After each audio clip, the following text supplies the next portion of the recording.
नमस्कार। मैं doctor Manju Jain, retired associate professor from essential degree college Kanpur. मैं कई महीनों से धर्म मार्ग नामक शीर्षक के अंतर्गत कुछ छोटे छोटे विचार, छोटे छोटे कथन लेकर के वीडियोस आप तक पहुंचाती हूं।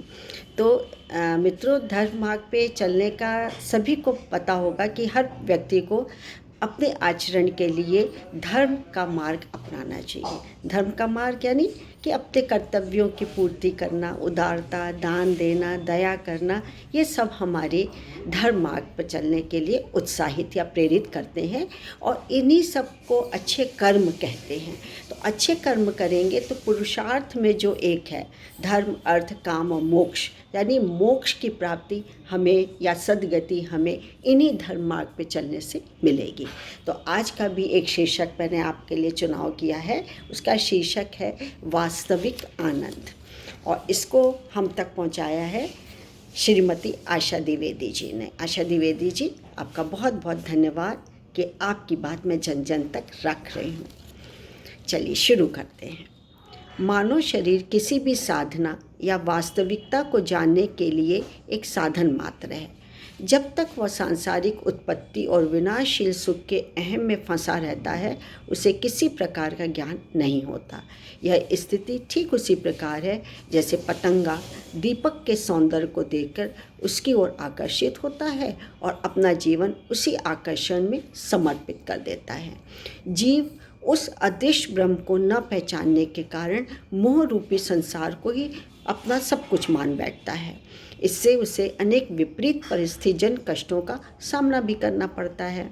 वह इसी आकर्षण के कारण बार बार जन्म लेता है और मरता है, क्योंकि इस नश्वर संसार में जो भी चर अचर और जहाँ तक दिखाई देता है वह नाशवान है। आनंद की प्राप्ति के लिए लोग जप तप और न जाने क्या क्या करते रहते हैं। इसके बाद भी उन्हें आनंद की अनुभूति नहीं हो पाती है। किंतु जब कोई इस भौतिक संसार से हटकर आत्मा में दृष्टि डालता है तो पता चलता है कि इसका भान ही नहीं बदलती हुई परिस्थितियों में वह कहाँ तक पहुँच सकता है और कितना कुछ उसे मिल सकता है। विचार शक्ति मनुष्य मात्र के अंदर है। सार्थक विचारों से अपने आप को पहचानकर व्यक्ति आनंद रस का पूर्ण रूप से पान कर सकता है। मनुष्य मात्र के लिए यह आवश्यक है कि वह ऐसे रस का पान करे जिसके रसपान से वह सदा के लिए सुखी हो जाए तथा दुख में भी वह अंतरात्मा से विवेक शून्य न हो। समय के अनुसार सभी नाशवान पदार्थ धीरे धीरे नष्ट होते जाते हैं, किंतु जो वास्तविक ब्रह्म का अंश है वो तो सदैव ही ज्यों का त्यों बना रहता है। उसमें कोई परिवर्तन नहीं होता है।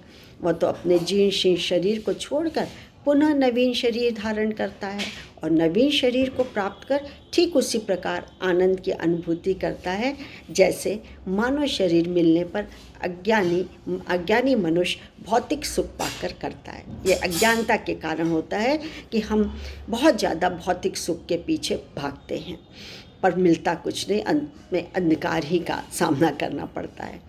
मानव को शरीर के माध्यम से जो साधना का समय मिला है उसे ना छोड़ें, बल्कि उसका सदुपयोग कर जीवन को सार्थक बनाएं। मनुष्य शरीर सांसारिक सुख पाने के लिए है ही नहीं। हम मानव हैं और हमारे शरीर में ब्रह्मांड के समान मस्तिष्क है। सभी का दायित्व है कि वो जीवन के उद्देश्य समझकर वास्तविक आनंद का पान जीवन रूपी अंजलि से हमेशा करते रहें। अच्छा था विचार, बहुत अच्छा विचार था। हर कोई लाभान्वित हो सकता है इससे।